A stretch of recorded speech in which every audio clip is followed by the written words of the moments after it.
شریعت کی باؤنڈریز کے اندر رہتے ہوئے، شریعت کی حدود کے اندر رہتے ہوئے، شریعت کی قیود کے اندر رہتے ہوئے اپنے انداز میں خوشی منائے نا. روزہ رکھ کے خوشی مناؤ، اپنے گھر میں محفل کر کے خوشی مناؤ، صحابہ کی سنت کو ادا کرو. اور اگر باہر نکلتے ہیں، جو میں بات عرض کر رہا تھا، جی کیوں ہم اس میں جاتے ہیں، یہ بھی ایک سوال ہے نا. تو پھر آپ کہہ سکتے ہیں مولوی صاحب آپ ہی تو اپنے گھر بیٹھ کے خوشی منا سکتے ہیں نا. سوال تو آتا ہے ذہن میں نا کہ ہمارے چودھری صاحب ہمارے ساتھ ہوتے ہیں ہر جلسے جلوس میں، یہ بھی گھر بیٹھ کے منا سکتے ہیں، آپ بھی گھر بیٹھ کے منا سکتے ہیں، میرے یہ بھائی بیٹے ہیں یہ بھی گھر بیٹھ کے منا سکتے ہیں، سارے منا سکتے ہیں. کیونکہ یہ بات یاد رکھنا، یہ اصول ہے دین کا، جس کو آقا کی ولادت کی خوشی نہیں ہے وہ مسلمان نہیں. کوئی ایک بندہ وہ اپنے آپ کو کسی فرقے کسی مسلک سے منسوب کرے، اس کا رائٹ ہے، لیکن اگر وہ مسلمان ہے وہ کبھی نہیں کہے گا کہ مجھے نبی کے آنے کی خوشی نہیں ہے. یہ الزام ہے دیوبندیوں پر بھی اور اہل حدیثوں پر بھی کہ انہیں خوشی نہیں ہے. یہ میں ذمہ داری سے فلاں صاحب نعت پڑھنے کے لیے آئیں گے، پتہ چلے کسی بزرگ کی منقبت پڑھ رہے ہیں، انہیں سینس ہی نہیں ہے کہ نعت ہوتی کیا ہے. نعت وہ ہے جو قرآن نے بیان کی. ہمیں رب نے حکم دیا ہے تعالوا الی کلمۃ سواء بیننا و بینکم، ایسی بات پہ آؤ جو ہمارے تمہارے درمیان کیا ہے، برابر ہے، ایک ہے، تاکہ اتفاق پیدا ہو. اور خصوصاً جب ربیع الاول شریف کا مہینہ آتا ہے نا تو اس میں سب سے زیادہ ہمیں کوشش کرنی چاہیے ملانے کی، کیونکہ میرے آقا کریم صلی اللہ علیہ وسلم دنیا میں تشریف لائے، اللہ نے بیان فرمایا وَاذْكُرُوا نِعْمَتَ اللَّهِ عَلَيْكُمْ، اللہ کی اس نعمت کو یاد کرو جو تمہارے اوپر تمہارے رب نے فرمائی ہے. اِذْ كُنْتُمْ أَعْدَاءَ، اس نعمت کے آنے سے پہلے تم اعداء تھے، تم دشمن تھے. سورہ یونس آیا مبارکہ 58 11واں پارہ ہے. ارشاد باری تعالی ہے قُلْ بِفَضْلِ اللَّهِ وَبِرَحْمَتِهِ فَبِذَلِكَ فَلْيَفْرَحُوا. اے حبیب صلی اللہ علیہ وسلم فرما دیجئے یہ کتاب محض اللہ تعالیٰ کے فضل اور اس کی رحمت سے نازل ہوئی ہے، بس چاہیے کہ اسی پر خوشی منائیں. وہ خیر مما یجمعون، یہ بہتر ہے ان تمام چیزوں سے جن کو وہ جمع کرتے ہیں. یہ آیہ مبارکہ کا ترجمہ ہے. اور اگر اس آیت سے قبل آیہ مبارکہ 57 اگر ہم اس کو پہلے پڑھ لیں اور اس کا ترجمہ اور مفہوم ہم ذہن میں رکھ لیں تو اس کے بعد ہمیں اگلی آیت کو سمجھنے میں بہت آسانی ہو جائے گی. اس سے قبل آیت یا ایھا الناس، اے لوگو، قد جاءتکم موعظۃ من ربکم وشفاء لما فی الصدور، اے لوگو آ گئی ہے تمہارے پاس تمہارے رب کی طرف سے نصیحت، وشفاء، اور تمہارے رب کی طرف سے تمہارے پاس شفا بھی آ گئی ہے. اور وہ شفا کون سی ہے؟ لما فی الصدور، تمہارے دلوں کی شفا ہے، تمہارے دلوں کی بیماریوں کو دور کرنے والی شفا ہے. وہدن، اور وہ ہدایت بھی ہے. ورحمۃ للمؤمنین، اور مومنین کے لیے سراپائے رحمت ہے.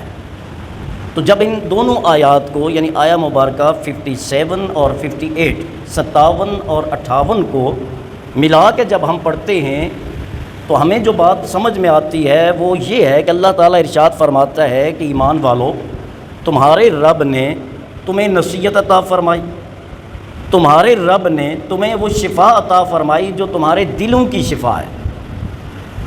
وہدن، تمہارے رب نے تمہیں ہدایت عطا فرمائی. والرحمہ، اور تمہارے رب نے تمہیں رحمت عطا فرمائی. تو رب کی طرف سے جو نصیحت تمہیں ملی ہے، رب کی طرف سے جو شفا تمہیں ملی ہے، رب کے طرف سے جو ہدایت تمہیں ملی ہے، اور رب کے طرف سے جو تمہیں رحمت ملی ہے، قُلْ بِفَضْلِ اللَّهِ وَبِرَحْمَتِهِ، تو محبوب فرما دیجئے اللہ کے فضل اور اللہ کی رحمت پر فَبِذَلِكَ فَلْيَفْرَحُوا، تو اللہ کا فضل اور اللہ کی رحمت جب ہو تو اس پر خوشی کا اظہار کرنا چاہیے. ہوا خیر مما یجمعون، وہ اس جمع پونجی سے بہتر ہے جس کو تم اپنے لیے ذخیرہ کرتے ہو، اپنے لیے جمع کرتے ہو. یہ آیہ مبارکہ مطلق آیت مبارکہ ہے کہ جب بھی اللہ کا فضل ہو، جب بھی اللہ کی طرف سے رحمت ہو، جب بھی اللہ کی طرف سے کوئی عطا ہو، جب بھی اللہ کی طرف سے کوئی کرم نوازی ہو، تو فرحت کا اظہار کیا کرو، خوشی کا اظہار کیا کرو کہ میرے رب نے مجھے یہ عطا فرمایا۔ جس طرح ہم میں سے کوئی اپنا مکان بناتا ہے تو مکان جب کمپلیٹ ہو جاتا ہے تو وہ دوستوں کو بلاتا ہے، وہ رشتہ داروں کو بلاتا ہے، ان کا کھانا رکھتا ہے، دعا کرتا ہے، اور کیا کہتا ہے کہ جناب اللہ نے کرم فرمایا، اس کے فضل سے میرے پاس گھر نہیں تھا، اس رب کے کرم اور فضل سے اب میرے رب نے مجھے اپنا گھر عطا فرما دیا ہے، تو چونکہ مجھے گھر نصیب ہو گیا ہے تو میں نے یہ خوشی کے لیے چھوٹی سی محفل جو ہے وہ ارینج کی ہے، اس کا اہتمام کیا ہے، یہ فرحت ہے۔ اسی طریقے سے کسی کو اللہ تبارک و تعالیٰ اولاد عطا فرماتا ہے تو سنت کیا ہے کہ 7ویں دن اس کا عقیقہ کیا جائے، اس کا نام رکھا جائے۔ اگر اللہ نے بیٹے کی نعمت عطا فرمائی ہے تو 2 بکرے حسب استطاعت، اگر طاقت ہے، یاد رکھنا یہ فرائض اور واجبات میں سے نہیں ہے، اگر آپ کی طاقت ہے تو بیٹا اگر ہوا ہے تو 2 بکرے، اور اگر بیٹی اللہ نے عطا فرمائی ہے تو 1 بکرا جو ہے اس کے عقیقے کے طور پر ذبح کریں۔ اب اس ذبح کر کے کیا کرتے ہیں؟ ذبح کرتے ہیں، گوشت بناتے ہیں، دوستوں کو کھلاتے ہیں، خود کھاتے ہیں، رشتہ داروں کو کھلاتے ہیں، اور کہتے کیا ہے، یہ میرے ہاں اللہ نے جو نعمت بیٹے یا بیٹی کی صورت میں عطا فرمائی ہے، یہ اللہ کا شکر ادا کرنے کے لیے اور اپنی فرحت کا جو ہے اظہار کرنے کے لیے میں نے یہ عقیقہ کیا۔ یہ عقیقہ کیا ہے؟ سنت ہے۔ جب ہماری اولاد جوان ہوتی ہے، بیٹا ہو یا بیٹی ہو، ان کے نکاح کی جب تقریب ہوتی ہے تو اسے ہم کیا کہتے ہیں اردو میں؟ شادی۔ شادی کا معنی کیا ہے؟ خوشی، فرحت، مسرت، خوشی کا اظہار کرتے ہیں۔ اگر بیٹا ہے تو باپ کہتا ہے خوشی کرو، دوستوں کو جو ہے ملاؤ، میں جو ہے لے کے آؤ، رشتہ داروں کو انوائٹ کرو، اپنے احباب کو انوائٹ کرو، ہال بک کیا جائے، میرے بیٹے کی جو ہے آج کیا ہے؟ خوشی ہے، شادی ہے، تو اس کا اظہار کیا جاتا ہے۔ بیٹی والا کہتا ہے میرے رب کا مجھ پر فضل ہوا، میری بیٹی حیا کے ساتھ، میری بیٹی پاک دامنی کے ساتھ، میری بیٹی عفت کے ساتھ جو ہے، میری بیٹی عزت کے ساتھ آج اپنے گھر کی ہونے جا رہی ہے، مجھے بڑی خوشی ہے، مجھے اللہ کا فضل اور اس کے کرم کا جو ہے وہ آج کیا کرنا ہے؟ شکر ادا کرنا ہے کہ باعزت میری بیٹی اپنے گھر کی طرف روانہ اور رخصت ہو رہی ہے۔ یہ ساری چیزیں اگر بیٹا ہو تو ذبح بکرا گھر پکا کے دو، کیا کرو؟ بیٹھو، 1 بکرے کے ساتھ ہو جائے۔ میں یہ بات جو عرض کا، یہ کوئی نئے امام صاحب تشریف لے آئے، میں نے جو بات کی ہے وہ شاید انہیں سمجھ نہیں آئے، کہہ رہے ہیں کہ بیٹا ہو تو بکرا ذبح کر کے پکا کے دو، تو دعوت کس طرح ہوتی ہے؟ کچا تو کھلایا نہیں جاتا، پکاتے ہیں تو کھلایا جاتا ہے۔ بلکہ بزرگ ہیں، تو میں یہ بات عرض کر رہا تھا کہ بنیاد کیا ہے اس چیز کی؟ بنیاد ہے خوشی کا اظہار۔ یہ باتیں میں بڑی اہم عرض کر رہا ہوں اور اس کو پلے باندھنا اور غور کرنا۔ اب اس کے بعد اگر ہم اپنے معاشرے میں دیکھیں تو ہماری خوشی منانے کے مختلف طریقے ہیں، مختلف اسباب ہیں، مختلف وجوہات ہیں، مختلف ریزنز ہیں۔ مثال کے طور پر 14 اگست سال میں 1 دفعہ ہم مناتے ہیں یا نہیں مناتے؟ اس میں ہر مسلک ہوتا ہے، ہر مذہب ہوتا ہے، ہر سیاسی پارٹی شامل ہوتی ہے، علماء بھی ہوتے ہیں، عوام بھی ہوتی ہے۔ ہر سال 14 اگست سیلیبریٹ کیا جاتا ہے۔ 1947 میں پاکستان کی، اگر میں آسان سمجھانے کے لیے بات عرض کروں تو ولادت ہوئی، بنا، مارز وجود میں آیا، آ گیا۔ تو پھر ہم ہر سال 14 اگست کو جلسے، جلوس، محافل، پروگرامز، 21 توپوں کی سلامی سے اس دن کا آغاز کیوں؟ اب کوئی بندہ یہ کہے کہ یہ تو فضول خرچی ہے، تو جواب دیا جائے گا نہیں بھائی، اللہ کا شکر ادا کرتے ہیں، اللہ نے آزاد مملکت ہمیں عطا فرمائی ہے، اس کا ہمیں شکر ادا کرنا ہے۔ اچھا، ایک اور بات ذہن میں رکھیں، ہر جلسہ میلاد کا جلسہ نہیں ہوتا، ہر جلوس میلاد کا جلوس نہیں ہوتا، ہر کھانا میلاد کی ضیافت اور کھانا نہیں ہوتا، نیت شرط ہے، یہ یاد رکھنا۔ اگر ہر جلوس جو ہے میلاد کا ہوتا تو یہ احتجاجی ریلیاں جتنی بھی ہیں نا، یہ میلاد کی بن جانی تھی، ریلیاں نہیں نکالتے ہم۔ اگر ہر جلوس جو ہے میلاد کا ہوتا تو الیکشن کمپین کے جتنے بھی جلوس گزرتے ہیں، آپ کیا کہیں گے؟ ان کی کوئی اصل ہے قرآن و حدیث میں؟ نہیں ہے۔